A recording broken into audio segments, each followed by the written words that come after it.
महिलांच्या मध्ये जे कॅन्सर होत आहे त्याचं 90% प्रमाण हे स्तनाचा कॅन्सर म्हणजे गर्भाशयाच्या पिशवीचा आहे. पहिली लस आहे की जी महिलाला यातून मुक्ती देऊ शकेल. 9 वर्षापासून 26 वर्षापर्यंत लग्न ऋतूच्या आधी हे लस घ्यायची आहे. WHO ने सांगितलं की लस घेतलेल्या एकाही मुलीला हा रोग झालेला नाही. काम कुठं पडता नाही, काय नाही, काय कमी पडलंय मी त्या देशांना सांगत जाईल. पूर्वी महिन्याला वर्षभरामध्ये असं आपण देवालय करून याचा कार्यक्रम करू की संपूर्ण जिल्ह्यात लोक पगार येतील अशा प्रकारचे तुम्हाला 3 सिलेंडर द्यायची योजना आहे ती बंद होणार नाही.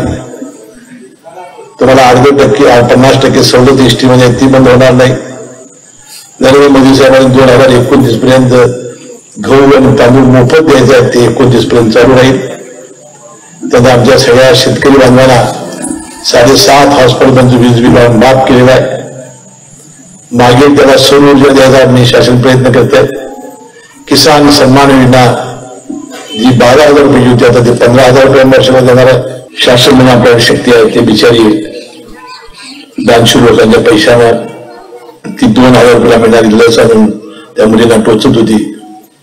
आणि मला सांगत होते त्याने जागतिक आरोग्य संघटना WHO म्हणून तुम्हाला कधी करणार आहे ते शिक्षित लोक त्यांना कहतील की या जगातल्या सगळ्या आरोग्यावर ते म्हणजे ते संशोधन करतात. त्याने लस तयार केली आणि ती लस विकसित झाली 12 वर्षापूर्वी आणि आपल्या देशात सिरम इन्स्टिट्यूटने गेल्या 2-3 वर्षामध्ये आणली. आता याचे फायदे काय तुम्हाला कधी माहिती आहे की मला माहिती नाही. महिलांच्या मध्ये जे कॅन्सर होत आहे त्याचं 90% प्रमाण हे स्तनाचा कॅन्सर म्हणजे गर्भाशयाच्या पिशवीचा आहे. महिलांना हे कॅन्सर झाल्यानंतर कळत्या वेळानं जरी महिलांना जर दुखत असेल अंगावरनं पांढरं जात असेल तर त्या सांगायला असतात. नवऱ्याला सुद्धा सांगत नाही, घरात कुणाला सांगत नाही. न सांगितल्यामुळे लाजल्यामुळे ती पुढे स्टेज जाते आणि मग 3ऱ्या-4थ्या स्टेजमध्ये गेली की काही डॉक्टर करू शकत नाही. कॅन्सर असा एक रोग आहे की त्यावर अजून तसं औषध निघालेलं नाही. ही पहिली लस आहे की जी महिलाला यातून मुक्ती देऊ शकेल.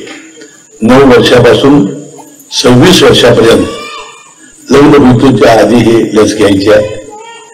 आणि WHO ने सांगितलं की लस घेतलेल्या एकाही मुलीला हा रोग झालेला नाही. त्याला मुलं चांगली झालेली आहेत, तब्येत त्याची चांगली राहिलेली आहे आणि या कॅन्सरला बळी पडत नाही. आता हे झालं नवीन 9 वर्षाच्या लग्न मुलीचं. परंतु ज्यांना हे घेण्याची संधी मिळाली नाही, त्याला माहिती नव्हतं, शोध लागणार होता. लग्न झालेले आहेत, मुलं झालेली आहेत, यांचा कॅन्सर आता कसा टाळायचा. तर संजय आम्ही योजना आणतोय की आता या सगळ्या महिलांचं आपल्याला स्क्रीनिंग करावं लागेल. काल आमचे डायरेक्टर आले होते वैद्यकीय शिक्षण विभागाचे, त्यांनी सांगितलं मी थक्क झालो. पण ते कार्तिकेय म्हणून जिल्हा परिषदेचे मुख्याधिकाऱ्यांनी सांगितलं की आम्ही जिल्हा परिषदेच्या सगळ्या महिलांचं स्क्रीनिंग करून घेतलं तरी HPV जे विषाणू आहेत हे 30% महिलांच्या अंगामध्ये आम्हाला आढळले. हे जर विलीज आपण रोखू शकलो, विलीज या स्टेजमध्ये आपण जरा हे करू शकलो तर म्हणजे त्याही महिलांचं चांगलं होईल. ह्या दोन्ही कल्पना घेऊन काल महिला दिन आम्ही साजरा केला. माझ्या परमेश्वरने या सगळ्या गोष्टींमध्ये यश द्यावं. महिलांनी कसली घाबरण्याची गरज नाही, आवश्यकता नाही. तर आता या पुढच्या काळामध्ये जे शशिकांत खोतांनी सांगितलं त्यांच्या आईचंच उदाहरण दिलं की ती मरण यातना होतात. ती केमो दिल्यानंतर रेडिएशन दिल्यानंतर मला मरण आलं बरं परंतु मला ते आता देऊ नका असे अनेक माझ्याकडे 99 पासून मी या क्षेत्रात काम करतोय. अनेक उदाहरणं मी समोर पाहिलेली आहेत. माझी विनंती आहे की हे लवकरच आपल्या गावामध्ये सुद्धा लस येईल.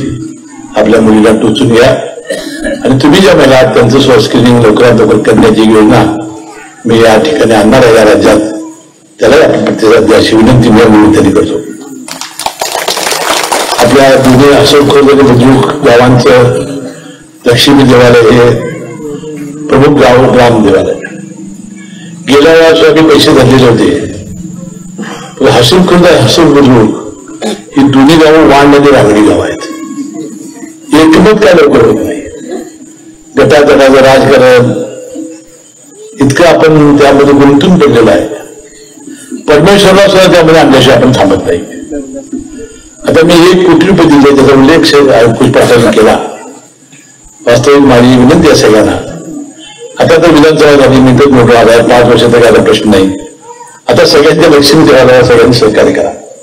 निदान तुम्हाला काय नाही करता, आपलं शांत राहा आणि आम्ही काय करतो ते बघा.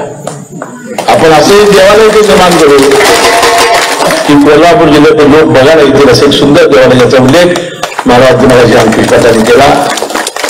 देसाई म्हणून फार मोठा बिल्डर आहे, त्याला देवळ बांधायला शौक आहे, तो व्यवसाय करीत नाही.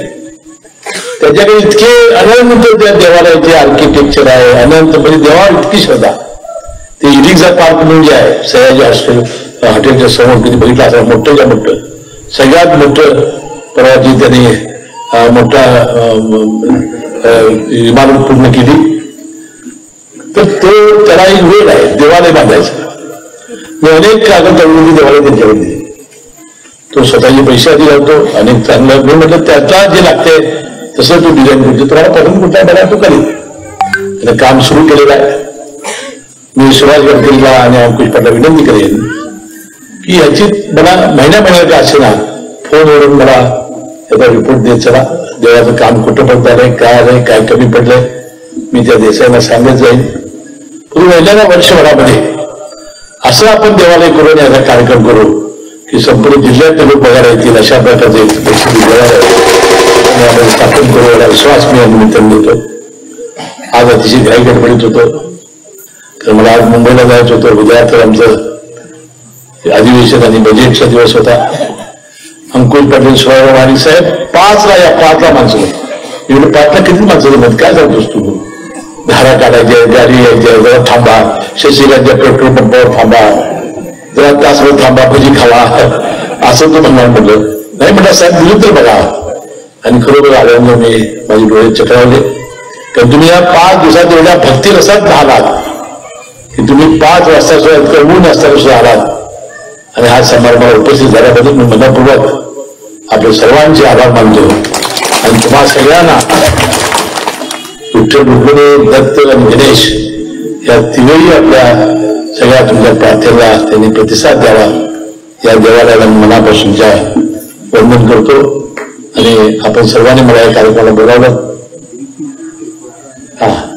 आता जे राहिलेली कामं आहेत अपुरी, ती कॉन्ट्रॅक्ट अप्रूव्ह करेल, या ठिकाणी पीएम ब्लॉक घालेल, एवढा मी बंद शॉट मला वापरून देईन.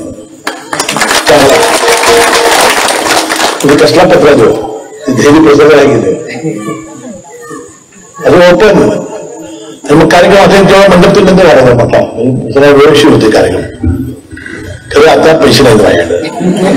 31 मार्च नंतर आमचं बजेट सगळं जाहीर झाल्यावर काय झालं की या लाडक्या बहिणीमुळे आमची फार अडचण झाली.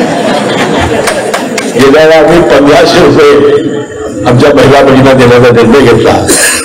2,07,000 महिला झाल्या लाडक्या बहिणी, आणि जवळजवळ 46,000 कोटी रुपये वर्षाला लागले. त्यामुळे अडचण यायला पाहिजे. आता आला का नाही, काल येणार होता. 1500 आले, चालेल. आता 21 रुपये द्यायचं आमचं वचन आहे. तर जिल्हा परिषद नगरपालिका निवडणुका जिंकल्यावर 21 रुपये देणार आहे. जसं युतीला आम्हाला निवडून दिलं तसं तुम्ही या स्थानिक स्वराज्य निवडणुकीत द्या. ही योजना बंद होणार नाही. बंद झाली आम्हाला मतं दिसला का तुम्ही? अहो, दसऱ्या आणि दिवाळीच्या मधल्या काळात 7,500 आईला 7,500 मुली झाले, 15,000 हे बाजार फुलं झाले. नवऱ्याकडे मागे पाहिजे नाही, नवऱ्याची उसने परत द्या त्यांचं. आणि मग पटापट बटणं जाते गेली. तुम्हाला 3 सिलेंडर द्यायची योजना आहे, ती बंद होणार नाही. तुम्हाला 50% सवलत एसटी मध्ये ती बंद होणार नाही. नरेंद्र मोदी साहेबांनी 2029 पर्यंत गहू आणि तांदूळ मोफत द्यायचे आहेत, ते 29 पर्यंत चालू राहील. त्यांना आमच्या सगळ्या शेतकरी बांधवांना 7.5 हॉर्सपावरचं वीज बिल माफ केलेलं आहे. मागे त्याला सौर ऊर्जा द्यायचा आम्ही शासन प्रयत्न करत आहे. किसान सन्मान योजना जी 12,000 रुपये होती, आता ते 15,000 रुपये वर्षाला देणार आहे. अनेक योजना या कुठल्याही चालू म्हणजे बंद होणार नाहीत, त्या चालू राहतील असा विश्वास मी या निमित्ताने देतो. आणि बंद होण्याबद्दल माहिती आहे, महायुतीच्या शासनामध्ये इतक्या मोठ्या हा सत्य आम्ही निवडून दिला पण की जवळजवळ 288 ऐवजी 237 जागा आमच्या तिन्ही पक्षाच्या आणि आमच्या मित्र पक्षाच्या आल्या. एवढं कधीच बहुमत या राज्याच्या इतिहासामध्ये मिळालं नाही, तेवढं मिळालं या महायुतीला. आणि परवा मुख्यमंत्री भाषण करताना म्हणाले होते, महाराष्ट्र आता थांबणार नाही, सोबत एक राहून एक दिलाने घडवून महाराष्ट्र पुन्हा नव्याने समृद्धीचा वेग कोणी रोखणार नाही, महाराष्ट्र आता थांबणार नाही. उद्योग गुंतवणूक येत आहे जोमात, बेरोजगारांना देऊ रोजगाराची साथ, तरुणाईचे स्वप्न आता भरणार नाही, महाराष्ट्र आता थांबणार नाही. रस्ते पूल रेल्वेचे धागे, सुखदायी प्रवासाचे स्वप्न होईल जागे, गतीला स्थगिती मिळणार नाही, महाराष्ट्र आता थांबणार नाही. विकासाच्या स्वप्नाबाबत सीटू अतन मुंबईच्या विकासासाठी आहे कोस्टल मराठी माणसाचे स्वप्न बघणार नाही, महाराष्ट्र आता थांबणार नाही. जलित शिवार दिल नवजीवन, नदीजोड प्रकल्प फुलवतील नंदनवन, राज्यात दुष्काळ भविष्यात दिसणार नाही, महाराष्ट्र आता थांबणार नाही. पानंद रस्त्याने जुडू शेत शिवार, आनंदाचा शेतादी आधार, उपाशी पोटी कोणी झोपणार नाही, महाराष्ट्र आता थांबणार नाही.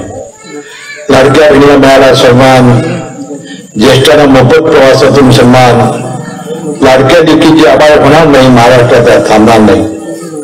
असे विरोधकांची कमी संख्याबळ सारे टिकून ठेवून लोकशाही बळ, कोणत्याही आमदाराचा मान सन्मान आता घटणार नाही आणि महाराष्ट्रात थांबणार नाही, अशा भावना त्यांनी व्यक्त केलेल्या होत्या.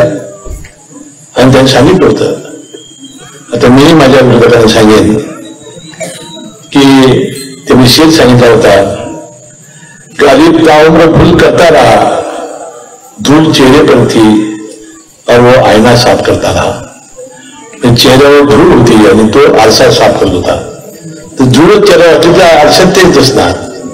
माझी विरोधकांना विनंती आहे की तोंड साफ करा, पुन्हा एकदा विकासाच्या यात्रेत सामील व्हा आणि कशाही पद्धतीने आता 5 वर्ष काय आता स्वप्न तुमचं जे तुमचं होतं ते आता भंगलेलं आहे. त्यामुळे आता आपण सगळ्यांनी मिळून आपल्या तालुक्याचा या मतदारसंघाचा विकास करूया, एवढी अपेक्षा या निमित्ताने सुटतो. आता देवालयाचा कार्यक्रम असल्यामुळे राजकीय मी काही जास्त बोलणार नाही. अंकुश पाटील आपल्या सगळ्या भावना व्यक्त केलेल्या आहेत. अंकुश आणि सुभाष यांनी जे शिवधनुष्य उचललेलं आहे त्याला यश मिळावं अशी अपेक्षा मी या निमित्ताने करतो. त्यात निधी कानाला पट्ट्या बांधतात, काजर आहे. अंकुश बोलला त्याला ऐकायला मिळतं. मी त्याला म्हटलं तुझ्यावर बोलायला आहे, बाहेर काढला, मग त्याला ऐकलं. मग मला मागला की 2 रस्ते आमच्या गावचे राहिले, त्याला म्हटलं ती बी करूया. खरंच सगळ्यांना साथ दे, विकासाच्या कामामध्ये एकत्र या आणि कसल्याही प्रकारची मतभेद न करता या अशुल्पूरचा राहिलेला सगळा विकास. मला आपण त्या गावाचं आपण रस्ते नदी गुरुला केल्यानं त्यावर रस्ते उकडले. ही कुठली सुमार म्हणता घेतल्याची मी जाणारच नाही, घरी बसलाच येऊन आणि काय रस्ते राहिले असेल त्याचं काम आपण पूर्ण करूया एवढं अभिवचन देतो. 7 वाजलेले आहेत, 1 तासभर मला जायला लागेल. 8:20ला माझं रेल्वे आहे. मी आपल्या सर्वांची या निमित्ताने रजा घेतो. आपल्या सर्वांचे दर्शन ही सिद्धी मला या निमित्ताने मिळाली. आपल्याला मनपूर्वक मी तुमचे आभार मानतो. अशाच नवनवीन अपडेट्ससाठी डिजिटल कोल्हापूर चॅनेलला सबस्क्राईब करायला विसरू नका. आमच्या फेसबुक, इन्स्टालाही नक्की फॉलो करा.